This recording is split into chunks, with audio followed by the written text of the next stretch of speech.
Right. మరి Delhi liquor కేసులో మరో కీలక పరిణామం చోటు చేసుకుంది. సిబిఐ కేసులోనూ అప్రూవర్గా మారారు శరత్చంద్రారెడ్డి.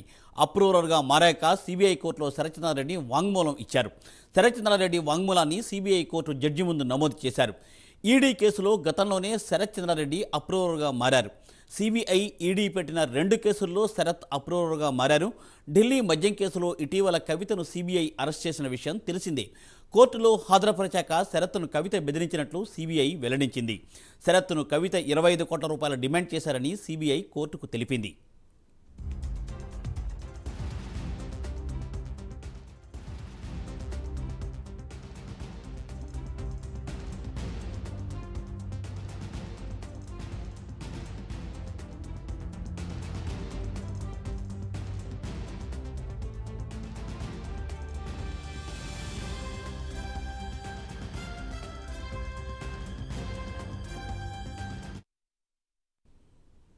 ఢిల్లీ లిక్కర్ కేసులో మరో కీలక పరిణామం చోటు చేసుకుంది.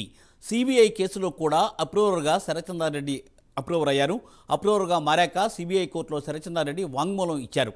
శరత్చంద్రారెడ్డి వాంగ్మూలాన్ని సిబిఐ కోర్టు జడ్జి నమోదు చేశారు. ఈడీ కేసులో గతంలోనే శరత్చంద్రారెడ్డి అప్రూవర్గా మారారు. సిబిఐ, ఈడీ పెట్టిన 2 కేసుల్లో శరత్ అప్రూవర్గా మారడంతో ఢిల్లీ మద్యం కేసులో ఇటీవల కవితను సిబిఐ అరెస్ట్ చేసింది. కోర్టులో హాజరుపరిచాక శరత్ను కవిత బెదిరించినట్లు సిబిఐ వెల్లడించింది. శరత్ను కవిత 25 కోట్ల రూపాయల డిమాండ్ చేశారని సిబిఐ కోర్టుకు తెలిపింది.